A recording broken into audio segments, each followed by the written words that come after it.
Back to lesson 26, looking at convergence of power series, and we're on example 6D, looking at does this thing here converge?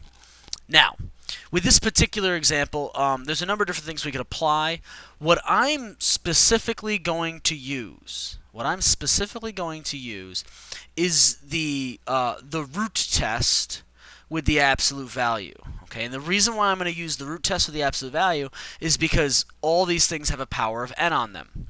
And I know with the root test, the limit as n goes to infinity of the nth root of a sub n inside the absolute value is less than 1. It's absolutely convergent. So let's go ahead and do that. The limit as n goes to infinity of the absolute value of that square root junk is really going to then be the absolute value of negative 1 times the x plus 1 divided by 2. But wait a second. As n goes to infinity, this doesn't do anything. The only thing that changes with this, again, notice this is now all, if I take the nth root of all this, removing all of these n powers inside this root, this is simply just not a limit anymore. It's really just the absolute value of a negative 1 times the x plus 1 all divided by a 2. Well, the absolute value of negative 1 will change it to a positive 1. So this is really just the absolute value of x plus 1 divided by 2. What is it that I want this to be? Well, in the root test, I need it to be less than 1. So let's make this thing actually less than 1. When does this happen? Well, if you want to go back to algebra 2, you can say x plus 1 is less than, or x plus 1 over 2 is less than 1, and x plus 2, or x plus 1 over 2 is greater than a negative 1. Or you can just do it this way. That's between 1 and negative 1. Okay, again, that thing right there is less than 1, so it's bounded between 1 and negative 1. It's bounded between 1 and negative 1. Now I'm going to multiply all three sides by 2. That's going to give me a negative 2 is less than x plus 1, which is less than 2. Okay, you'll notice at this point then that where we're centered at and my radius of convergence will actually be a value of 2. Okay, again, my radius of convergence will actually be a value of 2. So r is equal to 2. My interval, however, will be me subtracting 1 from both sides. If I subtract 1 from all three sides, I get a negative 3 is less than x, which is a less than a 1. This is the start of my interval. Okay, this is the start of my interval. Now all I have to check is the endpoints. Okay, so what I'm going to do is I'm going to go back to the original problem right here. And I'm going to go ahead and say my interval is supposed to be from negative 3 to 1. Is it open brackets? Is it closed brackets? Okay, so let's go ahead and if x equals to a negative 3, let's start there. If x equals to a negative 3, then I have the summation as n equals 0 to infinity of a negative 1 to the power of n divided by 2 to the n. This is going to be a negative 3 plugged in, plus 1. So it's going to be a negative 2 to the power of n. Well, this is actually kind of awkwardly convenient. Again, very awkwardly convenient.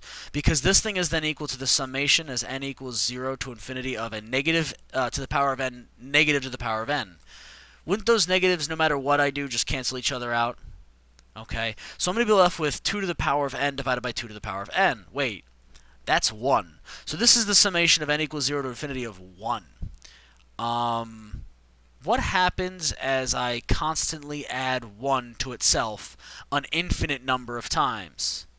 This goes off to infinity, which implies, again, just by knowing it, it diverges.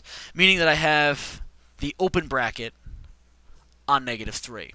Let's go ahead and try plugging in 1. Now 1 is actually kind of convenient, because if I do x equals a value of a positive 1, let me get that to focus again. Okay. Then I have my summation as n equals 0 to infinity of a negative 1 to the power of n, 2 to the power of n, because it's going to be 1 plus 1 is 2 to the power of n, 2 to the power of n divided by 2 to the power of n. Well, this is going to be the summation as n equals 0 to infinity of just a negative 1 to the power of n, because these 2 to the n's are going to cancel out. Well, what happens to this one? This one, remember, bounces back and forth to 1 sorry, it's going to bounce it back and forth where it's going to be when I plug in 0, I'm going to get 1, and I'm going to add to that a negative 1, and I'm going to add to that a positive 1, and then negative 1, and then positive 1. So it's just going to keep bouncing back and forth between 0 and 1. 1 plus, or 1 minus 1 is 0, plus 1 is 1, minus 1 is 0, plus 1 is 1. So this thing here is actually going to diverge. Okay. If that diverges, that means up here I'm going to have the open bracket on that one as well. Okay. This is my end result answer. Okay. Be very careful with these. You're looking for a radius of convergence, and the radius is 2. Why? Well, because if I look back here, just to make sure we understand this, the absolute value of x plus 1 is less than if I multiply both sides by 2. That is going to tell me what my radius is. The interval is going to be based on, well, what's x in terms of negative 3 to 1? Negative 3 to 1. The radius is going to be half the value, half the distance between those two. And the interval is going to include those 2 points if the endpoints themselves, I'm going to go ahead and state this, check endpoints. If you don't check endpoints, you're not going to be sure if they actually converge at those locations. Okay? One more example in this section, that's 6e, and we're looking at the summation as n equals 1 to infinity of x to the n divided by n to the power of 2. Okay? Now what does this thing do? Well, let's consider trying to use, well, the ratio test. We only used the root test back here because everything had the power of n.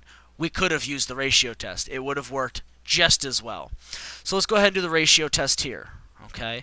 The ratio test says take the limit as n goes to infinity of, again, the nth plus 1 term, so x to the n plus 1 divided by n plus 1 squared in the absolute value multiplied by the flip of this, so n squared divided by x to the n. Now, if you're adept with these limits, things will get very, very easy very, very quickly. This thing is going to be equal to the limit as n goes to infinity of x to the n is going to cancel out with x to the n. I'm going to have a single x left over, so the absolute value of x. N squared will be on top. On the bottom, this thing foiled out. Not that it really matters, but just so we know it is n squared plus 2n plus 1. And then, as n goes to infinity, we can do the L'Hopital's rule junk, or just know that the powers on top and bottom are the same. The numbers in front are 1 and 1. This whole thing here is going to converge to 1. So this is equal to the absolute value of x times a 1. Which, what do we want to happen? For the ratio test, we want it to be less than 1. So, this thing has to be less than 1. Oh, wait a second. What does that tell me? That tells me that my my radius of convergence is going to be a value of 1. Okay, my radius of convergence is 1. So my interval would be negative 1 to 1. Checking the endpoints. Okay, I might have to change one of those to convergent. Okay, or even both. So let's go through this. If x equals to a negative 1, let's start there. If I plug in negative 1, that means I have the series as n equals 1 to infinity of a negative 1 to the power of n divided by n squared. Well, if I apply the alternating series test, okay, we will be able to determine that this thing is convergent. No, I'm not going to do it here. But you know how to apply the alternating series test. You will need to do that. You will need to show me all the work. Show work. Okay? Knowing that this thing is convergent. Again, we know the power series is convergent in this set of values from negative 1 to 1. Is it convergent at this endpoint? Well, this series is, by the alternating series test, if I go through the work. Therefore, I have closed bracket on negative 1. Well, let's go ahead and do if x is equal to a positive 1. That means I have the sum as n equals 1 to infinity of a 1 to the power of n divided by n squared. Well, this is just really the sum as n equals 1 to infinity of 1 over n squared, because, 1 to the power of n, it's just going to be 1. This, we don't really have to do any work because this is a p series, with p being greater than 1. Therefore, it implies convergent. Hey, look. That means I have the closed bracket on both ends. So this is my interval. Okay? Again, for the interval, you have to check the endpoints. You have to check the endpoints. If you do not check the endpoints, okay, you will get points taken off. So, that covers the convergence of the power series. Now, there's a couple other power series we could actually identify and play with and be very, very specific about. Okay. But in terms of these power series, I'm going to leave it just right here. We will talk about how the other power series, the specific ones, the special ones, the ones we really want to work with, are important, and when they converge.